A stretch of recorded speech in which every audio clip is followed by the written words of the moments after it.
Call this council whole meeting to order. The purpose of this meeting today is to pretty much do, as the agenda talks about, a courthouse kickoff. As you recall, we have a lease in place with the use of the 1969, which we'll call the old county courthouse, to move our facilities here from across the street from where we're at, the municipal court, over to the 1969 courthouse, which will give it more of a justice center feel, a campus feel with the county court system and the Medina municipal court system kind of joining in close proximity with one another, which will probably alleviate a lot of concerns that I've been hearing over the years of people visiting Medina. They go to the incorrect court. They don't know which is which. Some go to the municipal court saying, no, you have to go over to the county court. They go to the county court, no, you have to go to municipal court. At least now, they'll be in one area, which will hopefully provide a better service not only to our immediate community, but those passing through the community and attorneys using the court facilities to get to the proper court in a timely manner. It should be far better being in one area. So now that we've entered into a lease with the county to rent the facility for a period of years, now we have to do the renovation of the facility, right? You know, it's from 1969, it's an older facility. And the renovation doesn't only include the internal renovation of it, it deals with the external renovation of it and upkeep of the courthouse facility. Because I think the exterior facing the square of the courthouse, I mean, everybody loves that. I mean, that's kind of throughout this whole process, they want to save the look of the square, and that's definitely part of the square and a look of the square. And of course, it's going to be maintained now as long as we're involved, which probably be forever. So I think that going through this process, we've been through the process a lot with Judge Chase when he was here, many different court facilities, new buildings. We talked about renovating the building across the street. We ran numbers. All these numbers came back, and it was very daunting. Didn't make a lot of sense. Now we're in a position where we have a project that makes sense. We've been through the whole process for 20-some years, and now we're to the point where we have a project that we can finally say, okay, this makes sense. It solves a lot of the problems that we've talked about for many, many years. And so now let's move forward and try to renovate this, get this thing off the ground, get the court moved, and now we can, you know, have a great facility. So with that being said, we're going to talk about the plan for the municipal court, because now we have both. Remember, we have a clerk of courts that's involved, and we have the judge involved. So we have two parties involved. They have to interact together. We want to make the space user-friendly, safe for the courts. You know, there's certain Ohio Revised Code sections. We have to make a safe court. That'll be done. We have to make the clerk's office easily accessible to the public to pay their bills and pay all their things they have to do and file their pleadings for the municipal court. So we want to do that too. So I think the first thing we want to talk about is the general plan of municipal court and the clerk's space. We've already hired the architect. Nancy's here from Branstad Carroll, so we can talk to her. She can work through the process with us. We have ideas. We want to make sure that she's on the same page as council, as the judge and the clerk. We want to make this a seamless process, right? We want to make sure we're all going in the same direction. If we have questions or concerns, make sure we speak with the correct person, make sure we get the questions answered we need to have answered. So with that said, I think, Nancy, I think we've talked a little bit. You already have kind of a drawing or a plan that you can start out with, and as we go through the process, we can tell you our concerns that we've had. I think you've been through this once already with us with doing the new building, so it's going to be the same and similar information, but now we're in a renovating building rather than a new facility. So Nancy, welcome. Thank you. So do you have Yeah, I have visuals. I'll turn it over to you to start off with, unless somebody else Okay. wants to interject before we start. Do you want Nancy to start? So yeah, go ahead. Judge, Okay. Is anybody? Judge, Mike, Kovac, anything? Okay.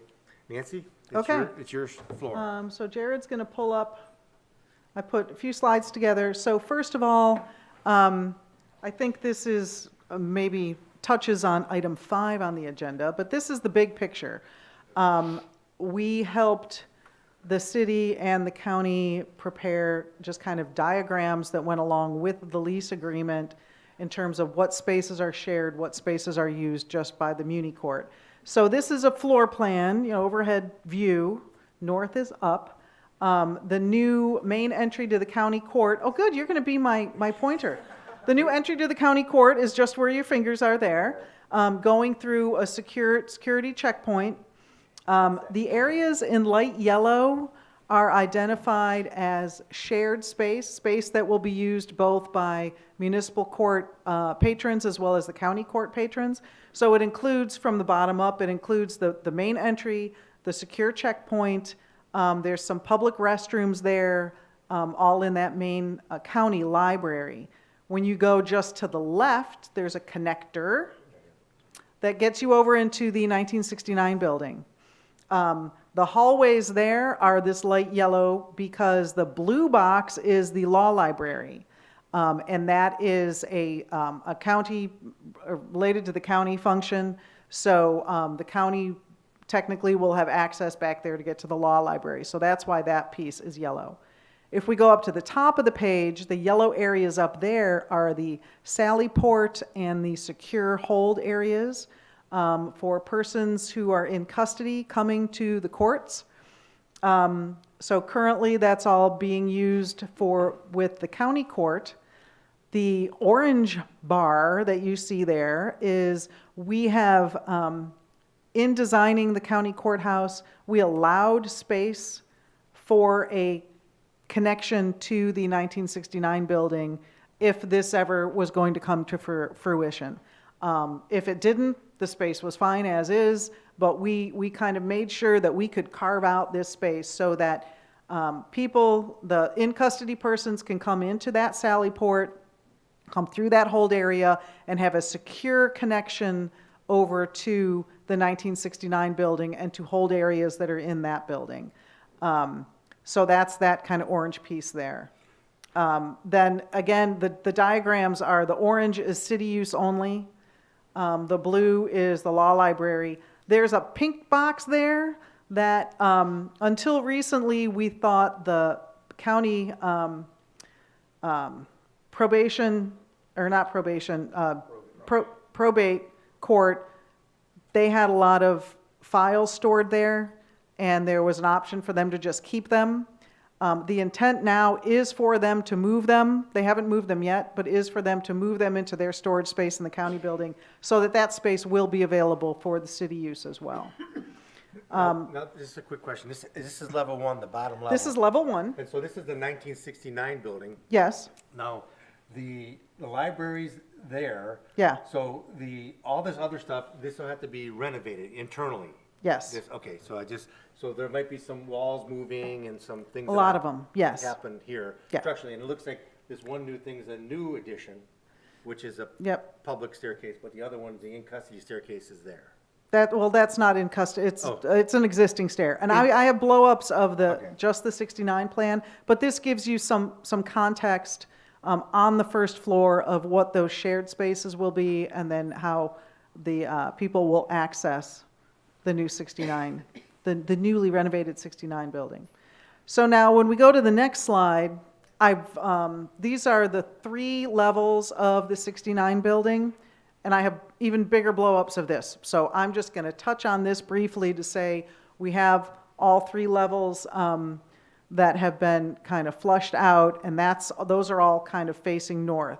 And I'm going to start on level 1, and if you go to the next slide, we're going to turn it to the side. So this is if you're facing the building from the square, this is how you're oriented. But again, the public, in this case, the orange is the public spaces. And so the public will come across that connector that I pointed out before into the 69 building. The intent is for the majority of the building, we're going to strip it down to the steel structure, except for the law library. And so we can make the appropriate circulation and spaces like that, and secure access points. We still will have the top of that band. It's kind of light blue, then orange, then tan going across there. That's the main corridor on each floor. That will continue to be the main corridor on each floor. We will be able to maintain the terrazzo floors that are there, some of the woodwork, some of the trim. Anywhere in the building that we can do that, or we can maintain some of there's fantastic trim work that's very expensive. So if we can maintain it, we will. If we can salvage it and reinstall it, we will.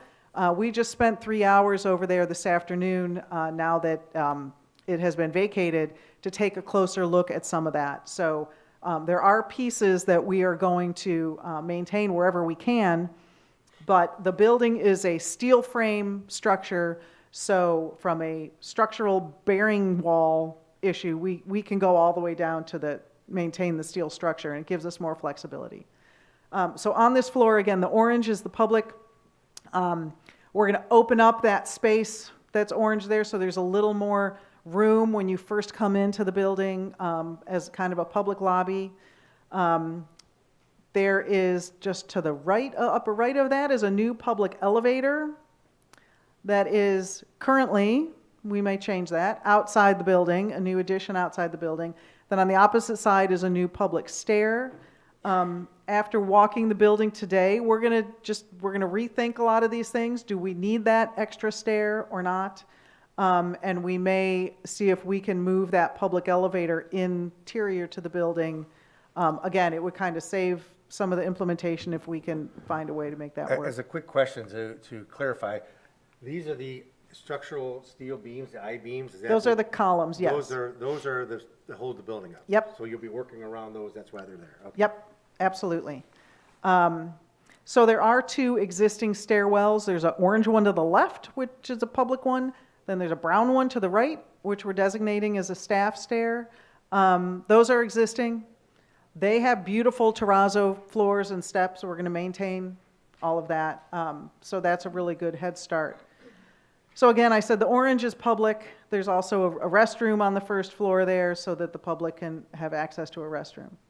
The light blue area to the left, that's the hold area. So we're going to create this corridor that comes from the new county courthouse across and down. All of that is secured space that then leads into a secure hold area and a secure elevator that goes up and provides access to hold areas on each floor that then get you into the hearing room and the courtrooms on each floor.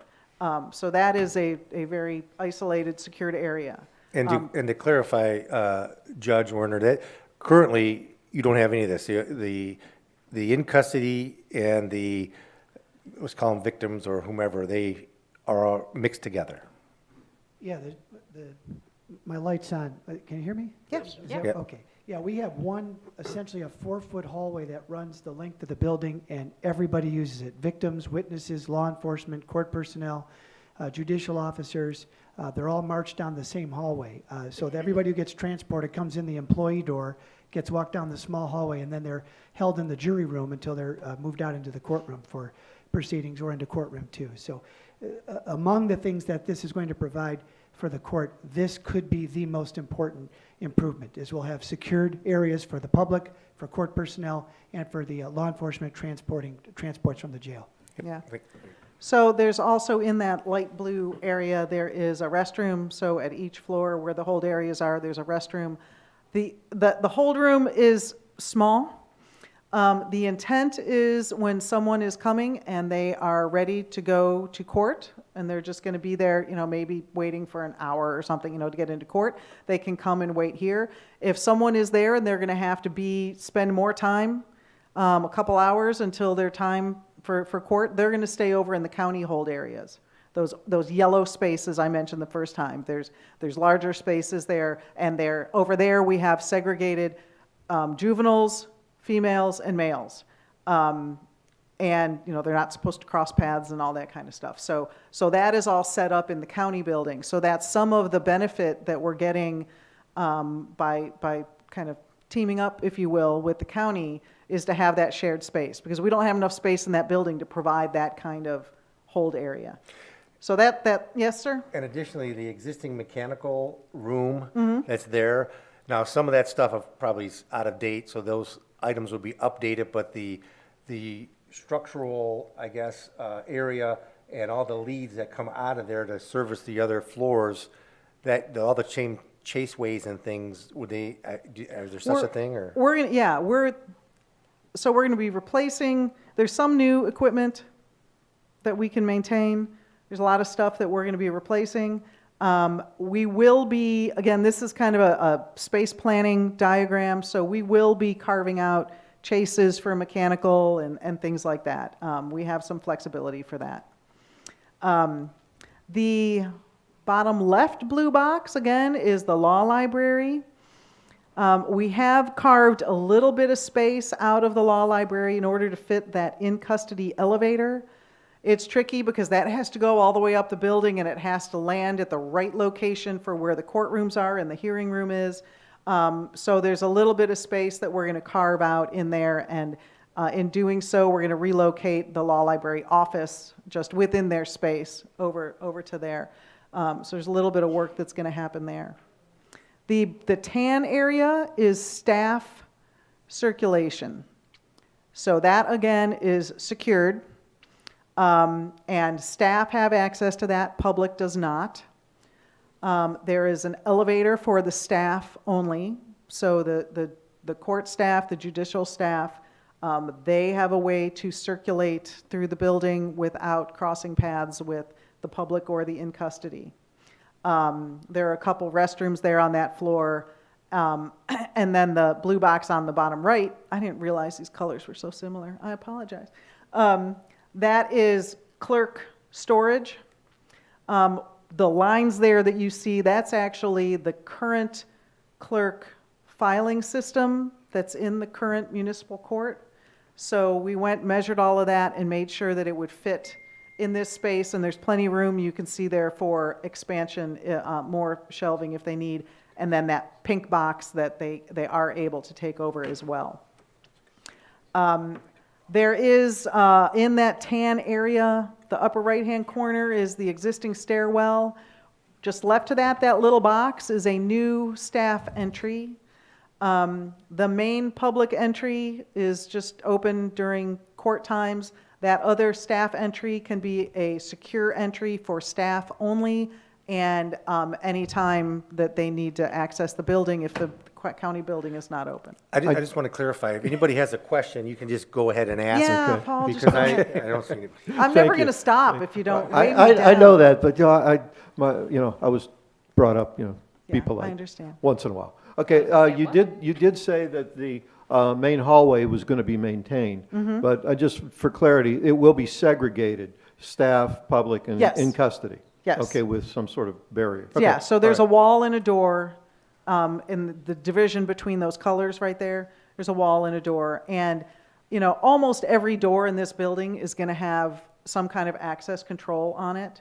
And, if I'm a staff and I have my fob, it can be programmed specifically for me. So I can only get in the doors that I am allowed to get into. Okay. So there's lots of places through this building that we're going to look at where, like the prosecutor's offices are in there, and, they don't want anybody else to get in their space. Great. They're the only ones who are going to be able to get into their space. So things like that. So there are secure doors throughout. Nancy, can I ask you on the elevator on the staff, is that the existing elevator shaft? No, it's not. Okay, so that, It's close. We're still going to push and pull on that, but we also, as we were looking at it today, while we need some of those ancillary spaces like the janitor's closet and things like that, it would be more cost-effective if we put the public elevator right next to the staff elevator. One opens one way, one to one side, one opens to the other side. From a construction standpoint, it should be more economical to do that. So part of this next phase, this next design phase, kind of push and pull some of those things and see if we can make that happen and bring that inside the building. Let's go ahead and go up to level 2. Now again, I'm sorry, for those of you who are familiar with this building, it used to be the basement and then level 1 and then level 2. The new county courthouse, we did level 1, level 2, level 3, level 4. So we're changing the terminology here. So the 1969, there's level 1, level 2, level 3. We'll get there. So this is level 2, and on this floor, again, The orange is public circulation. To the left there, that blue box to the left is the clerk of courts. So you can see we've widened the corridor there and placed the transaction windows so that there's enough space there for the public when they have to go to the clerk windows. And there's a little scheduling window and things like that, so that we provide ample space for that to happen. To the left, that's that little piece that connects those two buildings together. We have, created a wall so that the original courthouse on the corner is part of the county courthouse, and you can no longer get through to the 1969 building from there. So that is now deemed part of this whole building. That's going to be public restrooms. It's a perfect spot. There's enough space. So on the second floor and the third floor, we have those same public restrooms to serve the public circulation.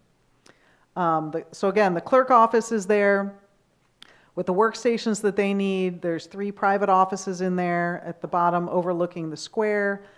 There's also a break room and restrooms just for them, so that they can stay within their suite, if you will, their office suite, and have everything that they need. The lighter blue in the center of the building, again, is the in-custody hold area. So there's that in-custody elevator, and there's a little hold space, and there is a restroom, a toilet there for them, a penal grade, jail grade toilet there, and a door that goes into that hearing room, so we can bring people who are in custody into the hearing room.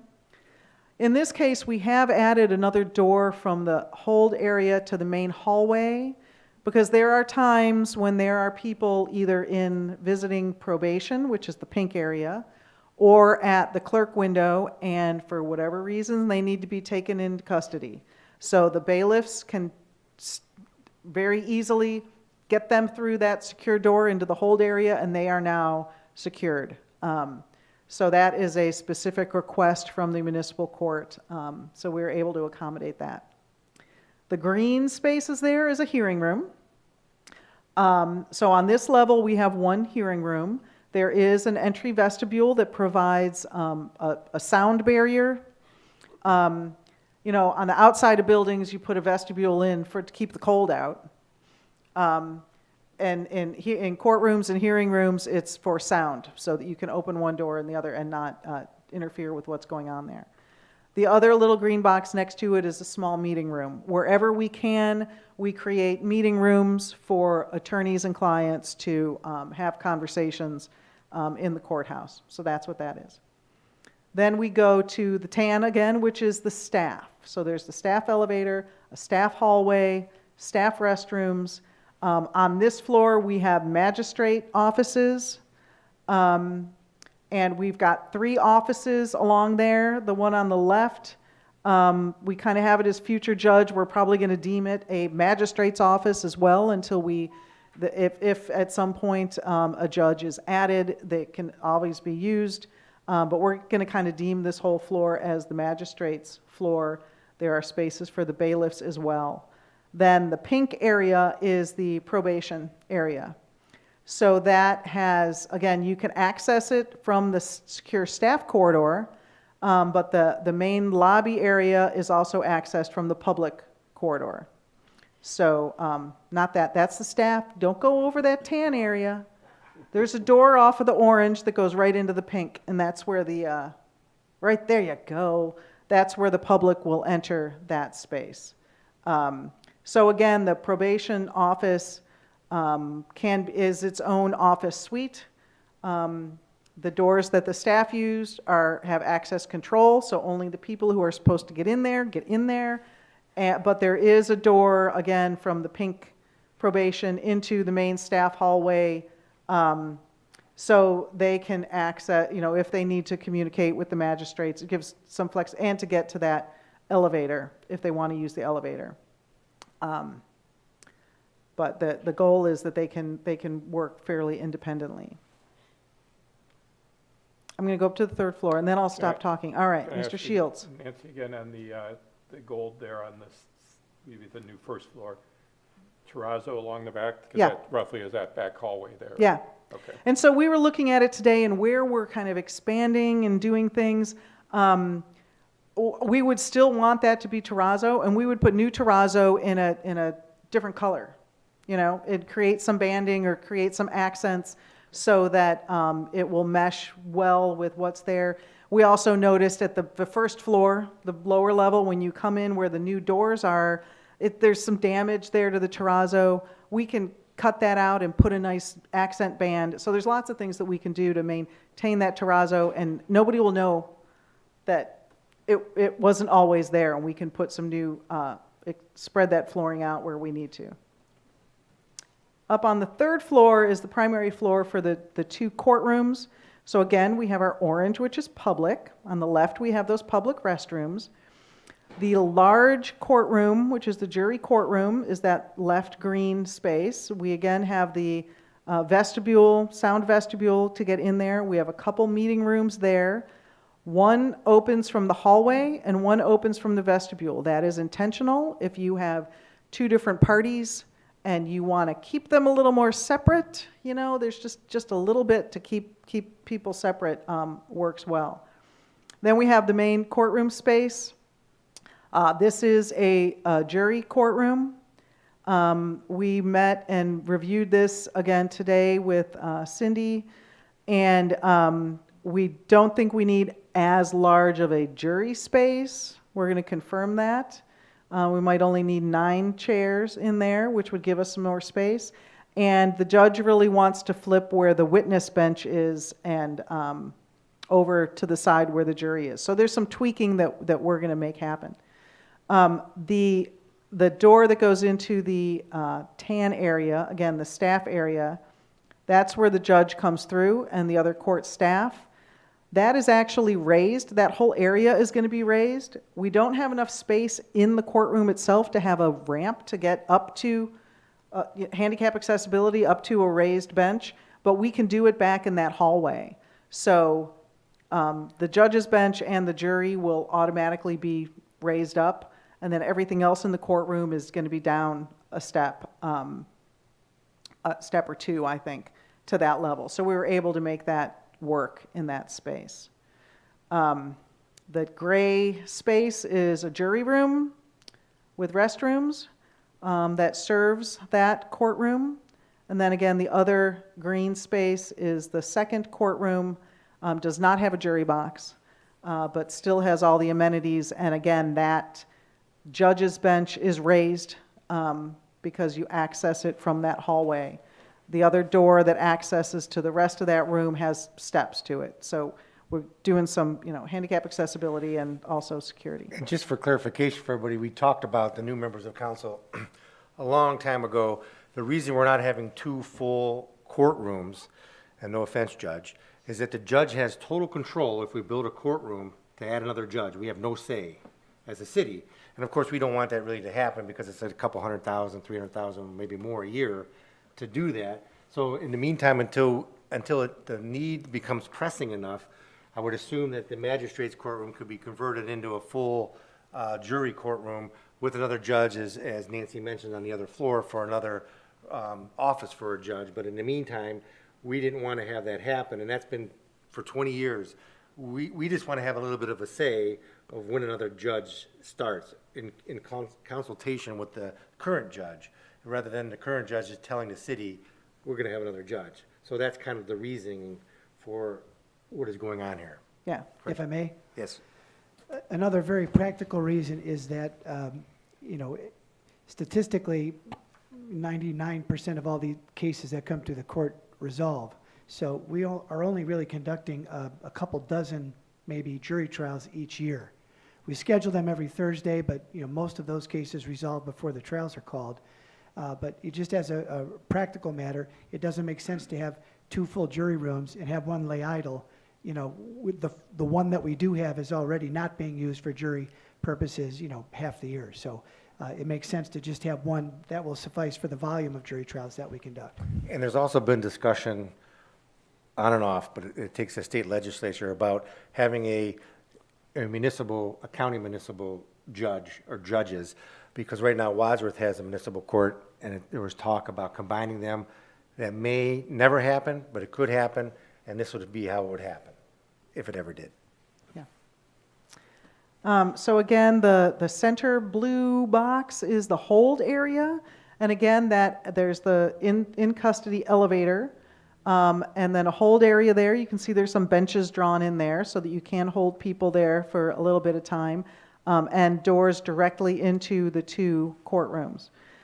Again, we have a door into the hallway that we don't necessarily want to use, but it is there just in case there is a need for a bailiff. It's really for the bailiffs to be able to have freer access through the building.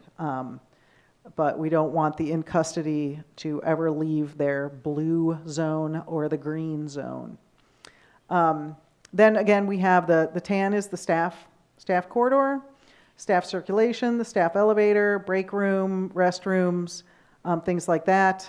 The purple on the bottom right is the judge's office and the judicial suite with the other court administrator and other functions that happen with that. Then the light purple is the prosecutor's office.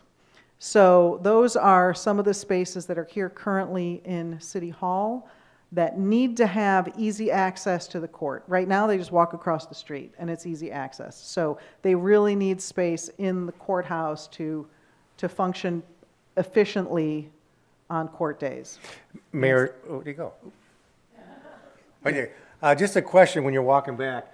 On the prosecutor's office space, is there an anticipation that some of the prosecutors that are located here full-time will move over to the 69 building full-time?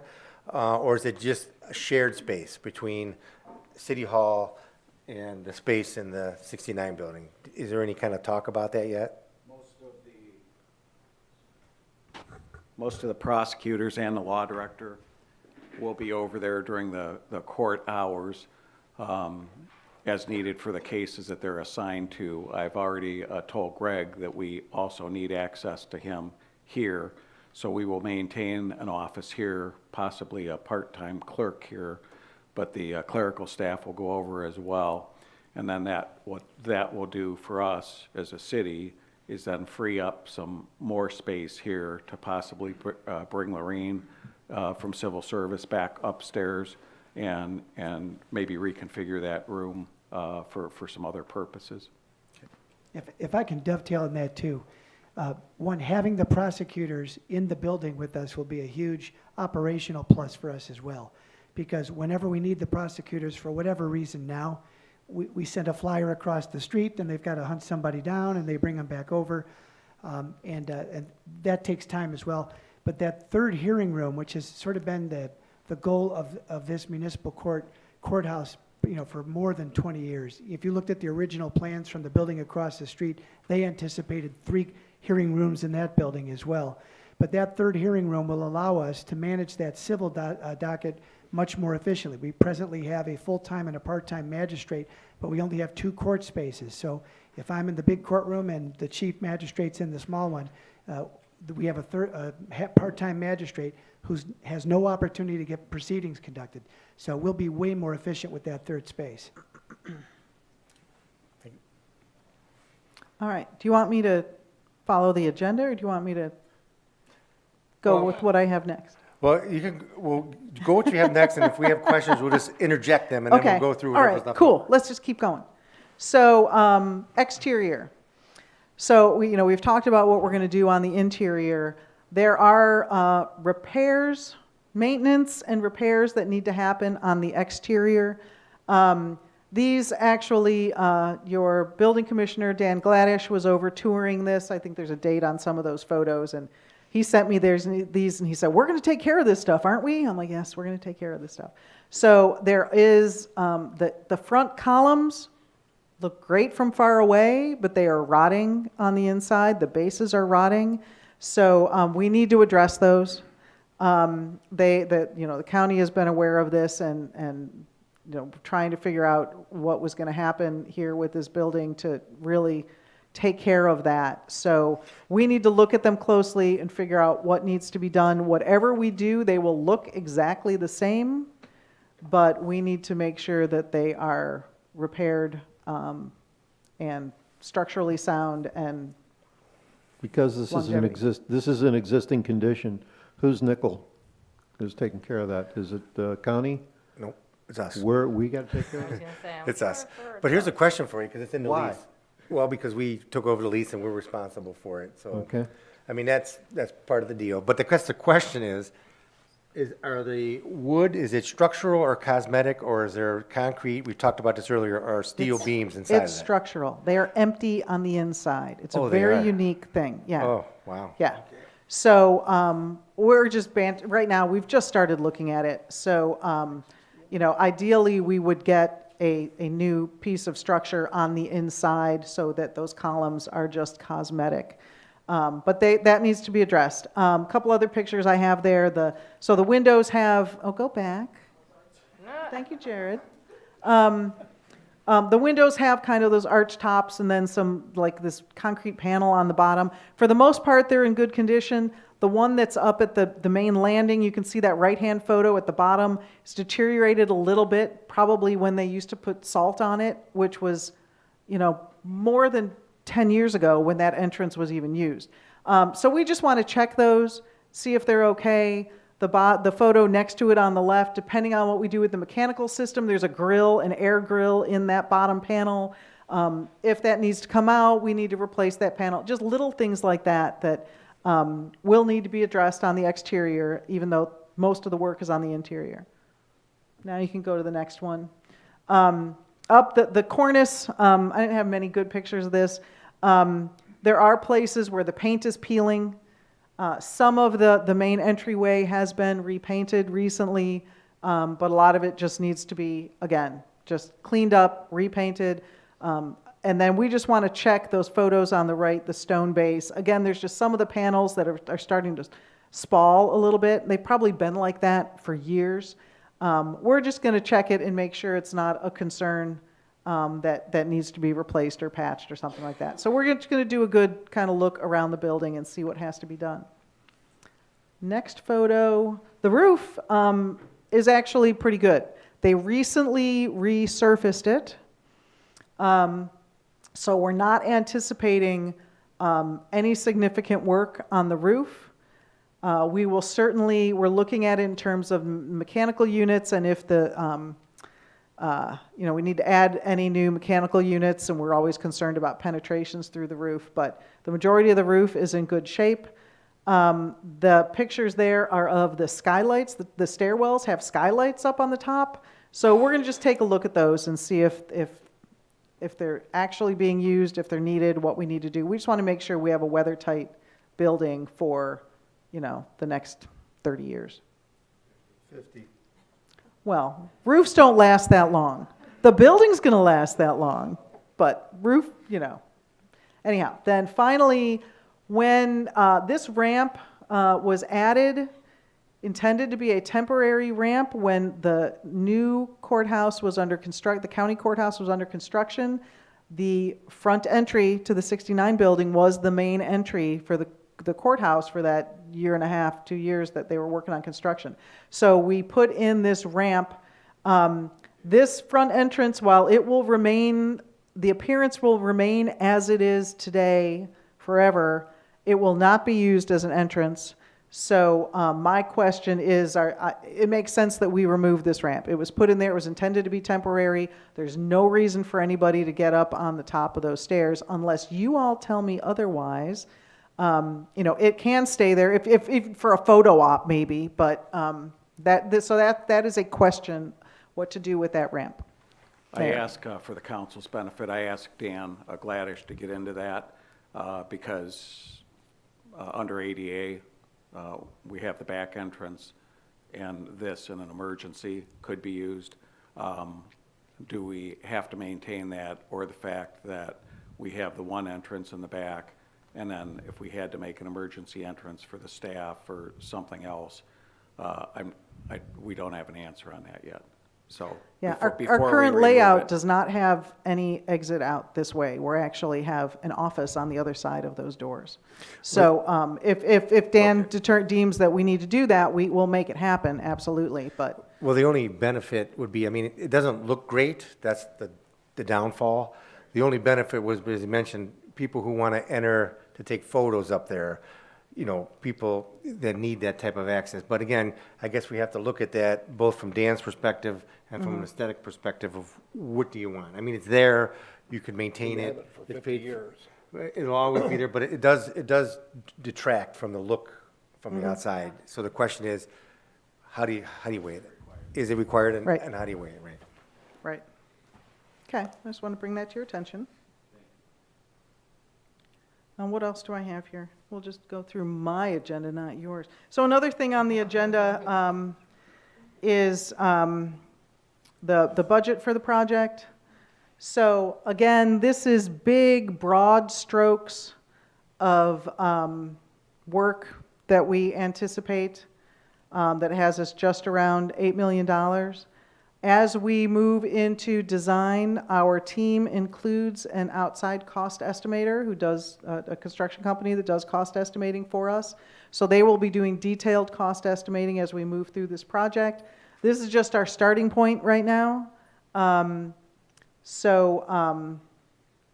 Just wanted to share that. So we're, We appreciate it, and we know that value engineering and your Oh, yeah. expertise is going to be fantastic, and that number is going to be We're gonna lower. get it I have to say that, but yes.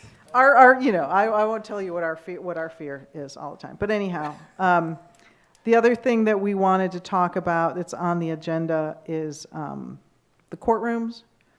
So this is just a blow up of the plan of the courtrooms. That picture on the left is one of the existing courtrooms that's in the building today.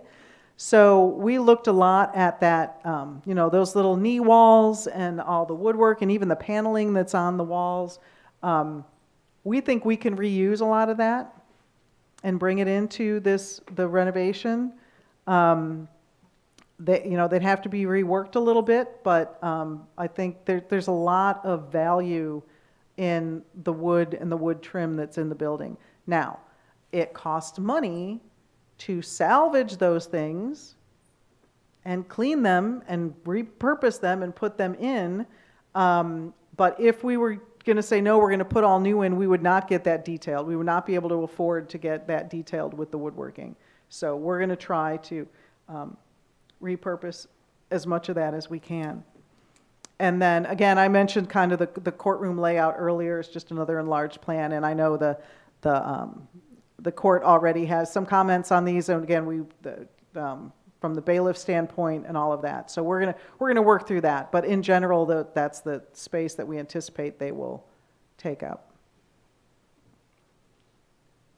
Those are pictures just of the new county courthouse as examples of the components that are in the courtrooms, the judge's bench, the jury box, litigation table and witness box. And the one thing to note here is the technology.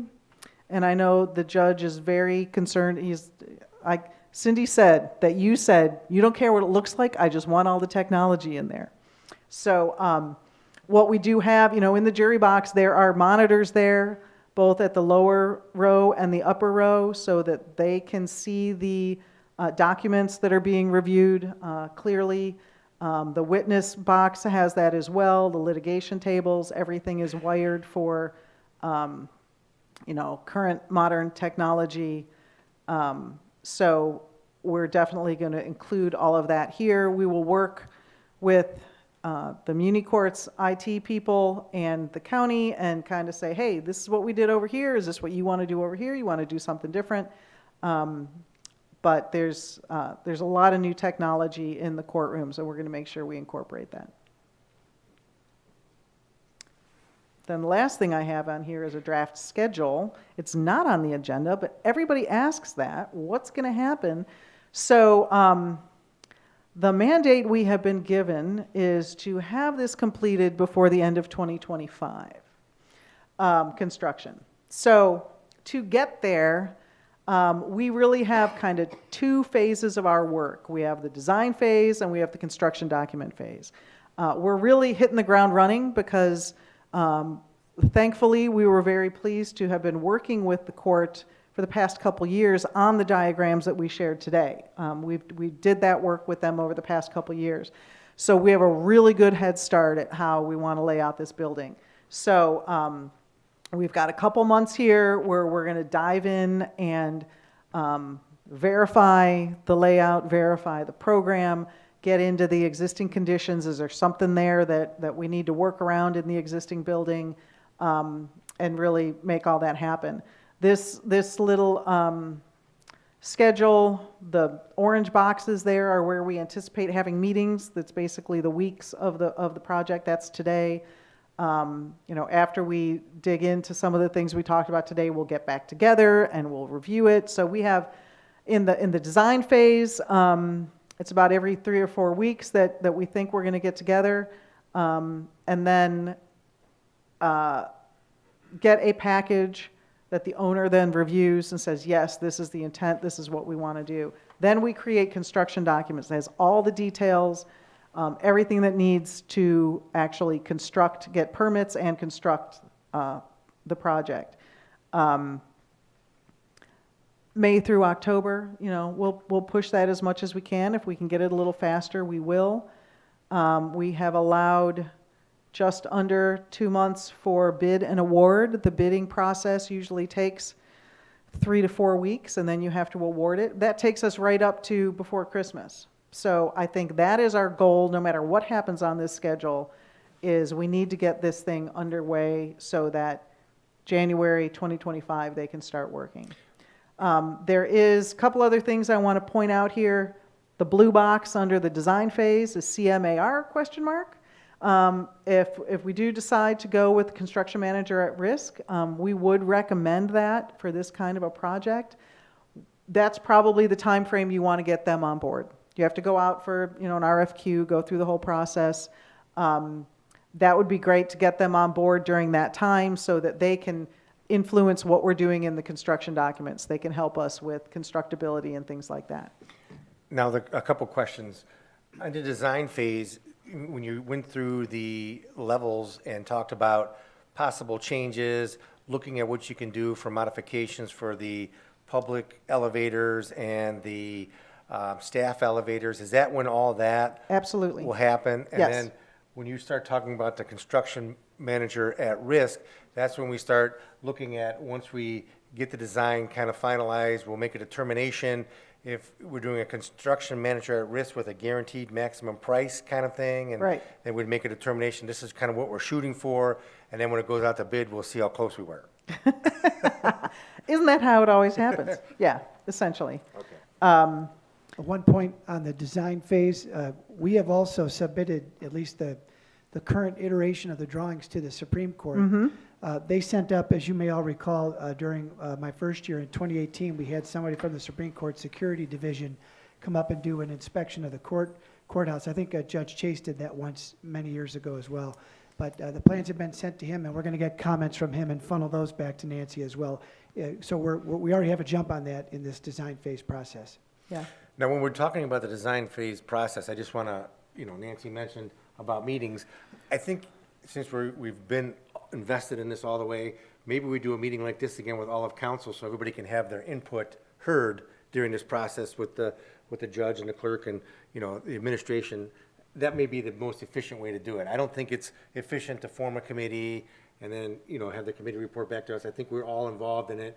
We only have a few meetings that we'll be able to discuss this. Does everybody agree with that? Does everybody think that would probably be the most effective way to do it? Does that, okay, I just want to check. Yeah, I know you all want to be involved. So and again, we just kind of targeted weeks where we think it's appropriate timing in the process to touch base. So, these specific dates can change. And that the date that's on there is just the Monday of that week. It represents that week. Now, another quick question before you go on. When you have hazardous materials abatement. I was just going to talk about that. Okay, go ahead. So the county did perform an evaluation of asbestos-containing materials in the building. We have that report. There are some things that need to be mitigated, taken care of. Some of it depends on, are we tearing it out, are we not tearing it out, and how they approach it depends on what our plans are. So we really want to make sure we get through the design phase so we know exactly what we're dealing with, and it might affect how and what they have to mitigate. So we want to at least get through the design phase and start it into the construction document phase before we do that, but I strongly recommend that that physically get taken care of before you start, so that you don't have to wait, just, there's no reason to wait on that. And we'll get in there and get that all taken care of well before the actual construction starts, so the contractor gets in there with a clean slate. And then I'm just anticipating, again, a year of construction. The construction manager or the contractors will give us a more definite range of that and a definite schedule, but I know the mayor really wants this to be completed before the end of 2025. So today, this is where we're targeting. Is there any particular reason? I know the reason. Just one big one. One big one. I think that, as long as everything flows as anticipated, it doesn't seem like to be, and I don't think there'll be any kind of hiccups that I'm aware of.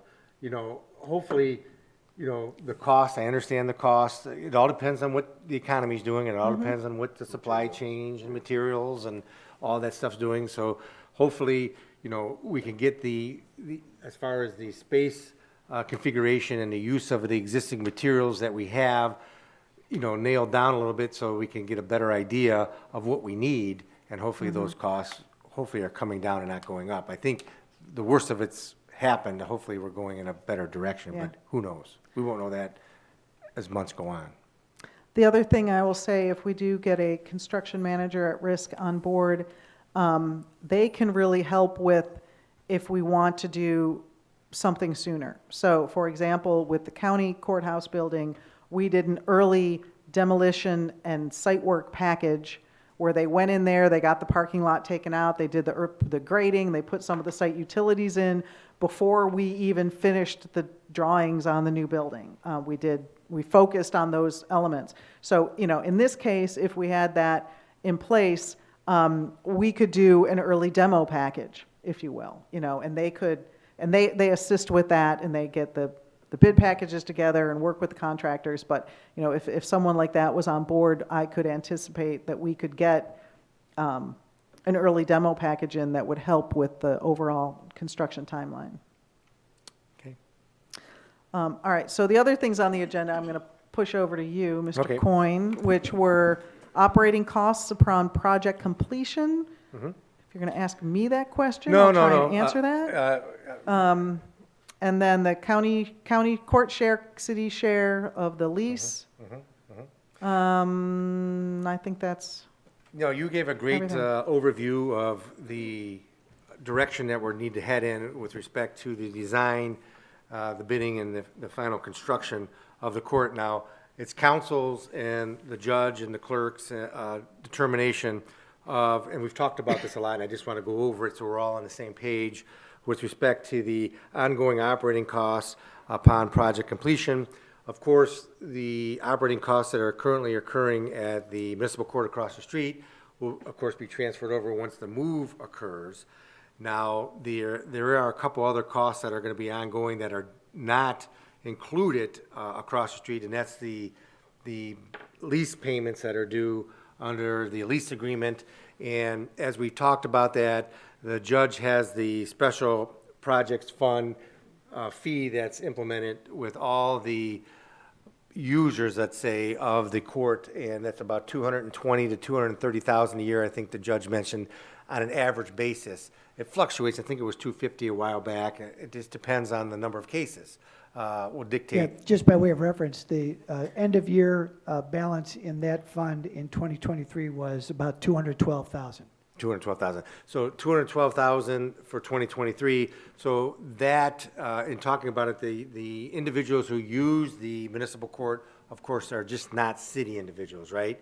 It's about 2/3 of the county that use the municipal court. So in my mind, and as we talked about, it only makes sense that those participants help pay for it, because why would we want, of course, the city, it's statutory, of course, but why would we want just the city of Medina people to pay for it? That doesn't really make a lot of sense for us. It puts a lot of burden on us, as a matter of fact. So I think as discussion, some of those funds going forward will be used to help pay for the lease payment with the county, because the people, the individuals who use it are 2/3 of the county, not just the city. So that kind of makes sense. The costs of the project, the budget for the project we talked about, I think the special project fund has about 4.6 to 5 million around there, depends on where we finish, to be used to help pay for the municipal court. But as you saw, the budget's gonna be a little bit more than that, right? It's gonna be maybe around $8 million. It just depends on the cost whenever you bid it out. We don't know the answer to that question. So what we've agreed to in the past is we use the special project fund to help pay for that, and then whichever remaining is shared 50-50 between the special projects fund going forward as far as collections and the city's 301 account, which is the capital account. So we would split that cost. And then we'd probably issue an internal note or something to cover the cost because the special projects fund won't have any money. We would front the money, and then over time, get paid back the money that would be generated from the special projects fund over the years. And whenever that happens, it happens. We don't have a time frame. We don't know how much because there's gonna be lease payments coming out of that. It may be 25,000, maybe 50,000. It just all depends on how much the money's available to help pay back over time. Correct, Keith? If we, yeah, and if you said a note, I mean, we could do it just as an advance with our own funds, Yeah, but I right. think with this amount of money, if you did a bond anticipation note, then that would preserve the ability to issue bonds later. If you didn't do a bond anticipation note at the time that you spent the money, you couldn't come back later and say, okay, we want to do a bond for this now. Well, we want the most flexibility to Yeah, give so- future councils or whatever makes the most sense, because the borrowing rate may be so low, it may be worth doing it. Right, and the other thing is, like we've talked about on bond issues in the past, this probably is maybe barely big enough, the amount of the difference, to justify doing a bond issue, because there's a lot of fixed costs on a bond issue, so it probably wouldn't be worth doing a bond issue for just this. But by rolling a bond anticipation note along on this for a while, then if we're doing a bond issue for something else, whether it's refinancing bonds that we have existing or for some other project that we're doing, we can roll those all together as one bond issue at that time. And the nice thing, you mentioned the flexibility, but that's exactly it. The nice thing about the bond anticipation note is we don't actually have to ever issue bonds for it. We can just carry the note for a while, we can pay it off as a note, or we could do a bond issue. So it gives us that maximum flexibility of, do we want to do a bond issue? If rates are at a place where we think it's good and we're doing another issue anyway, okay, we plow it in together, do one bond issue, and then we're done. Or if we never do, we just pay it off from the notes without doing that issue. But we have that choice. We don't Right, have and to- remember, many years ago, we borrowed about $10 million for to reconstruct roads in the city, and we borrowed at such a low rate that we used a portion of the income tax that was allocated towards the, I guess, roads and utilities to pay that off. It was only a third. So we had 2/3 available to put into the roads additionally. So that was a good move because we borrowed money at such a low rate, we were able to do more projects and pay it back with money generated, which we had such a low interest rate, it was worthwhile to do so. I just want to be clear that, so everybody understands, because you used a lot of financial words. We are not borrowing money to do this. We are using current cash and anticipated cash through the courthouse special projects fund, correct? The city has enough cash to pay for the project. Thank you. That's what We may borrow the money if the rates are, But, okay. But- pl- but don't- that- okay, but not that we don't have For it. the public's interest, please, let's not Okay. confuse the issue, because I know that there are certain people who will go running and tell somebody a lie that we're going to borrow the money. We are not borrowing money. Yes, Paul, that's correct. I mean, Thank you. we plan ahead, so. Thank you. We've planned for this. We knew this was gonna happen. We've talked about this. I mean, it was on our capital projects fund, I would say 15 years ago. So we've been planning for this, and the best way to do a project is with cash, right? So. Agreed. We- But I want the public to be perfectly clear on that. Right. No, I don't I want to understand. read in the newspaper tomorrow morning, or Thursday morning in this case here, or Friday morning, whenever you guys finally decide to publish it, that it'll be that we're borrowing money. No, I Because that's understood. not the case. Correct. No, and usually we don't really borrow money for anything. We usually pay cash for everything because we have saved enough and planned well enough that we're in a situation where we really never need to borrow money for anything, Well, which is good. And to give credit where credit is due, Judge Chase had anticipated these issues, 20 years ago. Yes.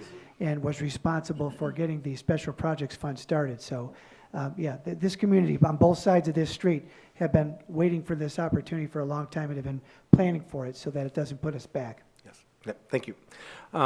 So we talked about the budget for the project, the exterior renovation was addressed, that there's gonna have to be some that need to occur.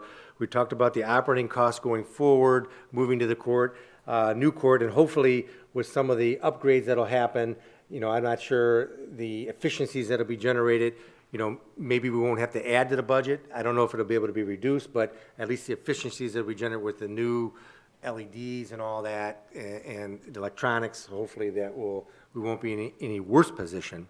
We talked about the two courts and the judges, why we only wanted one court, but there's gonna be, you know, a full court jury and then two other hearing rooms, which will be a benefit to the magistrates and the civil docket, and, you know, also keeping the cases moving forward. Council's involvement and approval to budget changes. I think council involvement, we talked about having the meetings, and then I guess depending on what type of contract we entered into, a construction manager at risk, the budget changes, if there's any kind of change orders that need to come up and stuff, I think that we would be involved in, but a construction manager at risk, it puts the construction manager holding the bag, so to speak, with respect to any changes that they were supposed to anticipate that didn't. So hopefully that'll solve some of those problems, but if there is a big change, I think we'll be involved in that, because I think we want the project, of course, to come in on or under budget, because that would make us look great. That would make Nancy look even better. So hopefully we can achieve those goals.